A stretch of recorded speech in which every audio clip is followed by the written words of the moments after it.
यदि आपसे भगवान पूछे कि आप क्या चाहते हो तो आप क्या बोलोगे? हर आदमी चाहता है कि हमको शांति चाहिए। क्या चाहिए? कोई आदमी जो है अशांत नहीं रहना चाहता है, और कोई भी आदमी जो है वो दुखी नहीं होना चाहता है। ठीक है, तो क्या चाहता है? हर आदमी शांति चाहता है, और हर आदमी क्या चाहता है? आनंद चाहता है। ठीक पर चाहने से होगा क्या? नहीं होता है ना। हमको उसके लिए प्रयास करना पड़ता है।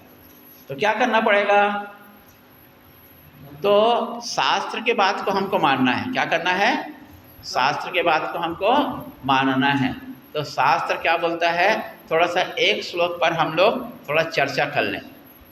ठीक है, दूसरा अध्याय का जो है एक श्लोक है, वो श्लोक है विहाय कामान सर्वान पुमाश्चरित निस्पृह निर्ममो निरहंकार सा शांतिमधि गच्छति। ये कृष्ण भगवान बोले हैं कि जो व्यक्ति शांति को प्राप्त करना चाहता है, हम सब तो चाहते हैं ना, लक्ष्य तो यही है ना, कोई आदमी अशांत में नहीं रहना चाहता है। ठीक है, तो कृष्ण भगवान क्या बोलते हैं उसमें थोड़ा सा हम जो है सोचे थोड़ा सा। तो क्या बोलते हैं? विहाय कामान सर्वान पुमाश्चरित निस्पृह निर्ममो निरहंकार सा शांतिमधि गच्छति। आपको यदि शांति चाहिए तो क्या करना पड़ेगा? आपका जितने भी प्रकार की कामनाएं हैं मन में, विहाय कामान सर्वान, मन में जितने भी प्रकार की कामनाएं हैं उसको त्यागना है। ठीक है, जितने भी प्रकार के कामना हैं। तो आप सोचो कि यदि आप भगवान के पास गए, भगवान खड़े हो गया, बोला बेटा आशीर्वाद मांगो, तुमको क्या चाहिए? ठीक है, तो हमारे पास में एक लंबा लिस्ट निकल जाएगा, भगवान ये देना, भगवान ये देना, भगवान ये देना। ठीक है, तो अब कृष्ण भगवान क्या बोलते हैं? यदि शांति प्राप्त करना चाहते हो, यदि मुझको प्राप्त करना चाहते हो, मोक्ष को प्राप्त करना चाहते हो, तो क्या करना पड़ेगा आपको? कामनाओं को त्यागना पड़ेगा। विहाय कामान सर्वान पुमाश्चरित निस्पृह। ठीक है, निर्ममो निरहंकार, है ना। मतलब अब तीसरा चीज है कि आपको ममता को भी त्यागना है। क्या करना पड़ेगा? और संसार का यही सबसे जड़ है, मोह। आप किससे जुड़े हुए हैं? पति, पत्नी, बच्चे, ये क्या है? ये सब मोह ही तो है कि नहीं? तो आपको मोह को त्यागना पड़ेगा आपको। ठीक है, और इससे भी बड़ा खतरनाक है, इससे भी बड़ा खतरनाक है। वो खतरनाक क्या है? अहंकार। ठीक है, जो पति पत्नी 50 साल से एक कमरे में रहते हैं उनमें भी ईगो आ जाता है, उसमें भी अहंकार आ जाता है। ठीक है, तो सबसे बड़ा शत्रु जो है अहंकार है। ठीक है, अहंकार है। तो हमको एकाएक तो अहंकार को हम कर नहीं सकते, कम नहीं, कम मतलब त्याग नहीं सकते, और एकाएक मोह को भी नहीं त्याग सकते हैं। ठीक है, तो ये हमारा इसको करना है। कौन सा? मन में जितने भी प्रकार के कामना हैं उसको त्यागना है, ममता रहित रहना है, और क्या करना है? अहंकार को त्यागना है। जब ये काम, 3 काम करेंगे तभी हमको शांति मिल पाएगी, अन्यथा हमको शांति नहीं मिलने वाली है। ठीक है ना। तो चलो भाई, आप सब गृहस्थ लोग हो, तो ये बोलना तो उचित नहीं होगा कि अपने पति देव को त्याग दो, किसी हालत में उचित नहीं है ना। अपना प्यारा प्यारा पुत्र को त्याग दो तो भी संभव नहीं है ना। और आपका संपत्ति है उसको भी त्याग दो, ये भी संभव नहीं है। तो फिर संभव क्या है? फिर जो संभव है वो काम को करना है, असंभव काम को तो थोड़ा बाद में करेंगे। जैसे क्या होता है, जो परीक्षा कोई लिखता है ना, तो क्या करता है, पहले देखता है 10 क्वेश्चन में सबसे सरल प्रश्न कौन सा है, पहले उसको बनाता है पहले। ठीक है, बाद में फिर कठिन के बाद में जाता है। तो ऐसे हमारे जीवन में, व्यवहारिक जीवन में हम देखें कि हमारे लिए सरल कौन सा चीज़ है? त्यागना। ठीक है, और त्यागना नहीं तो कम तो किया ही जा सकता है ना। तो हमारे लिए सबसे सरल चीज़ क्या है? त्यागना, और सबसे ज़रूरी चीज़ है। तो कल सत्संग में हमने वही चर्चा किया कि हमारे जीवन में सबसे ज़रूरी है और जो इसको हम कम किया जा सकता है। आपके हिसाब से क्या हो सकता है? तो मेरे हिसाब से हो सकता है सबसे आपका ज़रूरी चीज़ है, उसमें पति भी उतना ज़रूरी नहीं है, पुत्र भी उतना ज़रूरी नहीं है, संपत्ति भी उतना ज़रूरी नहीं है। वो सबसे ज़्यादा ज़रूरी चीज़ है आपका निद्रा। उसके बिना कोई रह नहीं सकता। पति एक बार छूट जाए कोई बात, पर निद्रा के बिना कोई रह नहीं सकता, कोई नहीं रह सकता निद्रा के बिना। ठीक है, तो आपको क्या करना है? निद्रा को छोड़ना नहीं है, निद्रा को कम करना है। क्या करना है? निद्रा को आपको कम करना है आपको। ठीक है, तो इसी कारण से हमारे परम गुरुदेव स्वामी शिवानंद जी महाराज कहते हैं गेट अप एट 4 o'clock।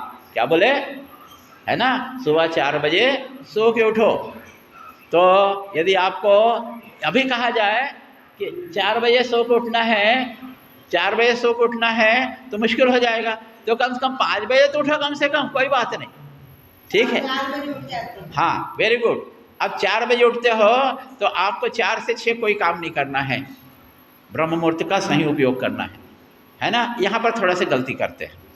ठीक है, ब्रह्म मुहूर्त मतलब ब्रह्म का काम करना है ना। 6 बजे के बाद में दुनियादारी चालू करना। तो आपके पास में 2 घंटे का समय बचता है। उस 2 घंटे में कम से कम आप 1 घंटा से शुरुआत कीजिए, साधना कीजिए। ठीक है, और हमारे परम गुरुदेव स्वामी शिवानंद जी महाराज बोलते हैं साधना कैसे होना चाहिए। ठीक है, तो शिवानंद जी महाराज कहते हैं कि हमारा जो है सबको साथ में ले चलना है।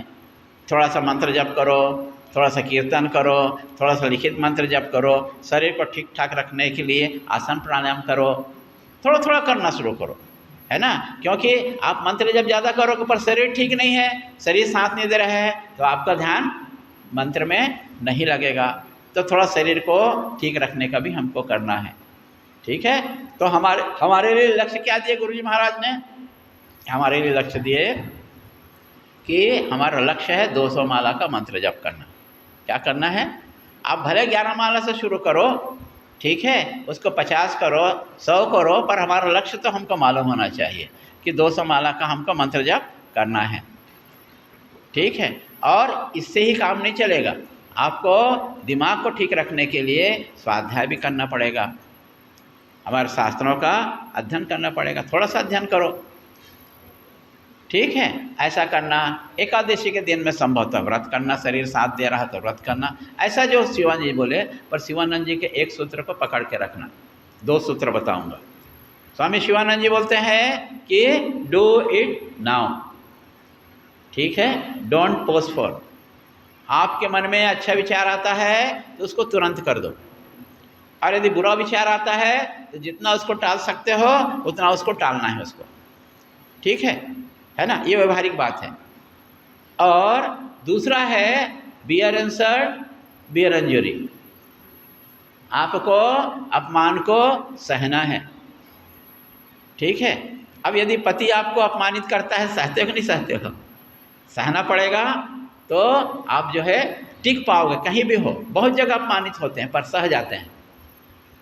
ठीक है, तो बोलते हैं आप जो है जो आपके प्रति जो हिंसा हो रही है उसको सह जाओ। आपको आगे बढ़ना है तो, साधना करना है तो अपमान को सहो, अन्याय को सहो, यदि आपको साधक बनना है तो।